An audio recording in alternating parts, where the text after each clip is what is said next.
So recently I was listening to music with my brother and we were reading through the pamphlets in the CD and I noticed that this one album was recorded at a place called Fun City.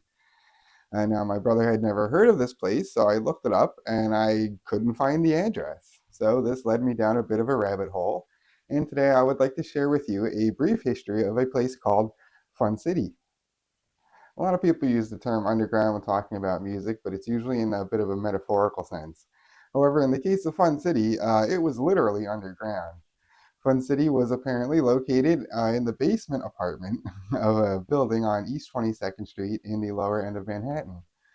Now, this was a neighborhood known for, artists and poets and musicians and that sort of thing. And so it's no surprise that it was also home to a man named Wharton Tiers. Now, Wharton Tiers was actually born in Philadelphia, but he moved to New York City and he became involved in the local music scene. He was heavily involved in what was called the no wave scene. Now, no wave was a bit of an avant garde reaction to new wave, which was a popular and current genre at the time.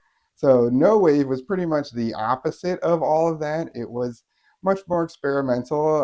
It was avant garde. And if you know what that term means, it probably says everything. Now, at the time, Wharton Tiers was in a bunch of bands, but one of the bands was called Theoretical Girls. And they did manage to release a double sided single. Side one is US Millie, and the other side is You Got Me. So at the time, if you were in a band, obviously you wanted to make a demo. And the only way to do that was to go to studios. And this cost money, and you also had to work with the studio staff and help them interpret your artistic vision, right? And so then apparently at some point, Wharton Tiers decided to just buy some recording equipment to record the practice sessions of their bands. Now, when he played this for his friends, they said that it sounded at least as good as the stuff he recorded in a studio. And so that gave him the idea to just record things himself. So Theoretical Girls only released that one single at the time, but there are more songs now available. They're all available on YouTube. And there's actually one video that I found of Theoretical Girls playing what I think is a German musical show. And I'm pretty sure it's Wharton Tiers on drums. Now, Wharton Tiers was a drummer, and this will make sense in a couple of minutes. So Wharton Tiers established Fun City Recording Studio, and from the reports that I've read, it was very true to its underground roots. The equipment was less than perfect, and the space was rather cramped, but what he managed to produce from here was really incredible. So he worked with a number of famous bands, and he produced a lot of important albums, including some of the first albums for some of these bands. Some of these include Sonic Youth's Sex is Confusion. There's White Zombie's first album, Soul Crusher. There's Biohazard's second album, Urban Discipline. He did Helmet's Meantime, for which he received a gold record in 1993. So if you check Discogs, there's actually hundreds of entries under Fun City, despite the fact that there's not a lot of information about the studio itself. So musically speaking, Wharton Tiers was really obsessed with the lower end of the sound spectrum. He loved the lower, bassier parts, and of course, being a drummer himself, he loved the drums.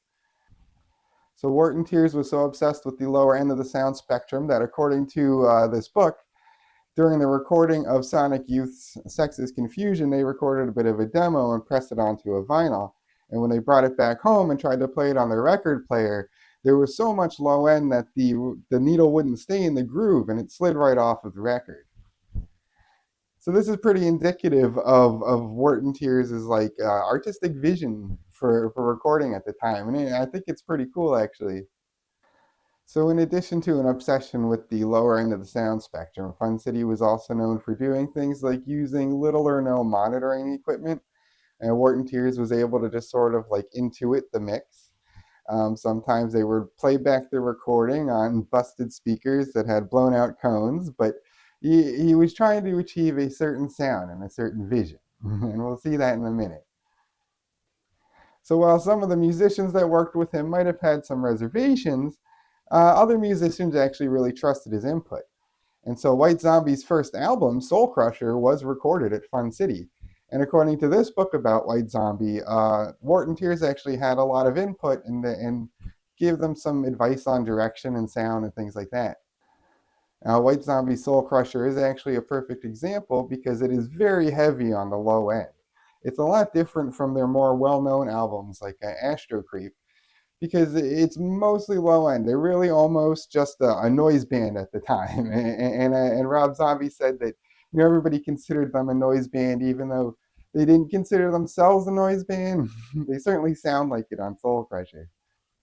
And one thing you'll notice on Soul Crusher also is like the how crisp and clear the drums are. So this is a very heavy low end album, and it's very noisy, and it's kind of like it could be really muddy, except the drums are just so perfectly clear. And this is why Wharton Tiers, being a drummer, makes a lot of sense, because he knew exactly how to mix the drums just right so that they could still cut through all of this heavy low end sound.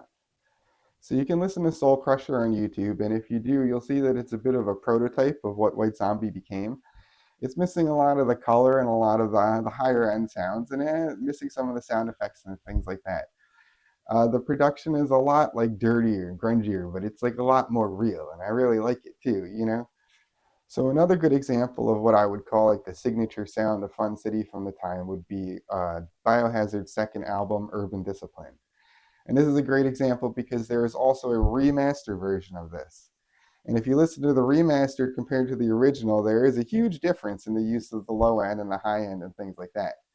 So if you listen to the remastered version, there's a lot more cymbals, there's a lot more high end. Everything's a little more like balanced in the mix.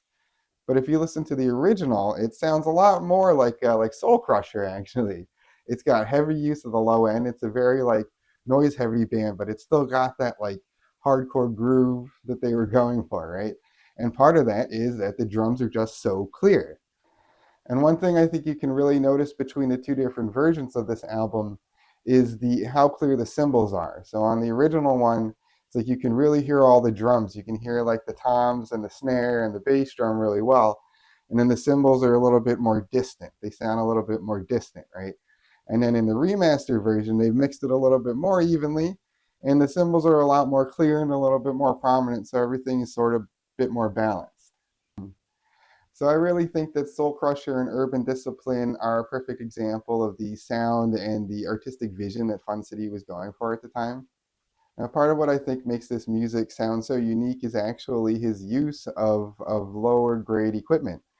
Fun City only had an 8-track during the recording of Sex's Confusion, and Sonic Youth had been used to recording at, I believe it was Radio City Studio, and they had a 24 track. And so you can understand that like switching from 24 to 8 tracks would really limit what you can do and cause you to have to like plan things out and really think things through and know exactly what you're doing.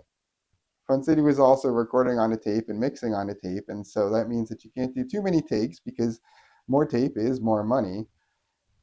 And so all of this mixed with like the lack of monitoring equipment and other things really contributed to like the overall sound. Like the actual physical equipment helped determine the sound and the direction for everything, just as much as like any kind of artistic vision or direction from Wharton Tiers himself. I think this use of lower grade physical equipment is a really important part of just the evolution of music in general and punk rock specifically, because lower end equipment is easy to get, it's a lot cheaper. Sometimes you even just find it on the street. And you can plug your guitar into pretty much anything with an input. And if it has an output, that means you can record from it. And so being constrained by less than stellar equipment and fewer tracks and things like this, it really determined a lot about the sound and what came out of that studio. I think that's a really important lesson because these days we record everything digitally, and it's okay to have like 150 tracks on your song, and you don't have to worry about doing a million takes. It's no big deal.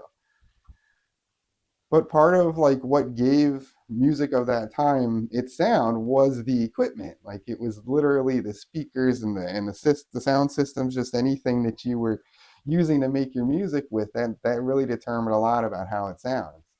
Not that the music I make is anything amazing, but like for a couple of songs, I took my bass guitar and I plugged it into an old 1970s stereo receiver.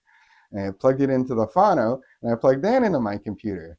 And the sound I got from that was just so interesting and so incredible and so warm. And it was just something that would take me like days messing around with filters to achieve.